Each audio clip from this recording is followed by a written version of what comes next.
সিদ্ধান্ত গৃহীত হয়েছে বাংলাদেশ জাতীয়তাবাদী দলের প্রার্থী হয়েছেন মির্জা ফখরুল ইসলাম আলমগীর এবং তিনি প্রার্থী হওয়ার সাথে সাথে বাংলাদেশ জাতীয়তাবাদী দলের মহাসচিব এবং জাতীয় স্থায়ী কমিটির সদস্য পদ থেকে পদত্যাগ করেছেন।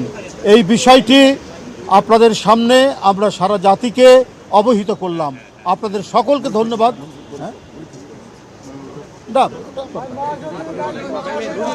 এখনো এগুলি সম্পূর্ণ মিটিং চলমান আছে এবং দলের পক্ষ থেকে তো আগেই আমাদের দলের সম্মানিত চেয়ারম্যান এবং প্রধানমন্ত্রী তার কাছে দায়িত্ব দেওয়া আছে।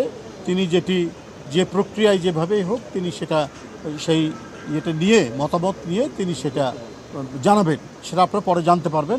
এখন শুধু দলের রাষ্ট্রপতি প্রার্থী মির্জা ফখরুল ইসলাম আলমগীরের নাম আমরা ঘোষণা করলাম এবং ইতিমধ্যে তিনি মহাসচিব এবং জাতীয় স্থায়ী কমিটির সদস্য থেকে পদত্যাগ করেছেন।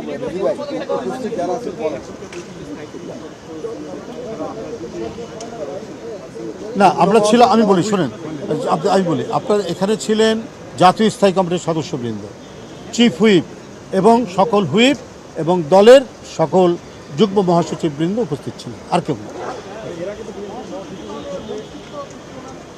সেই বিষয়টি আরও কী প্রক্রিয়া আছে, সাংবিধানিক কী প্রক্রিয়াগুলো আছে সেগুলো পর্যালোচনা করে আপনাদেরকে পরবর্তীতে জানাবো। ধন্যবাদ, থ্যাংক ইউ।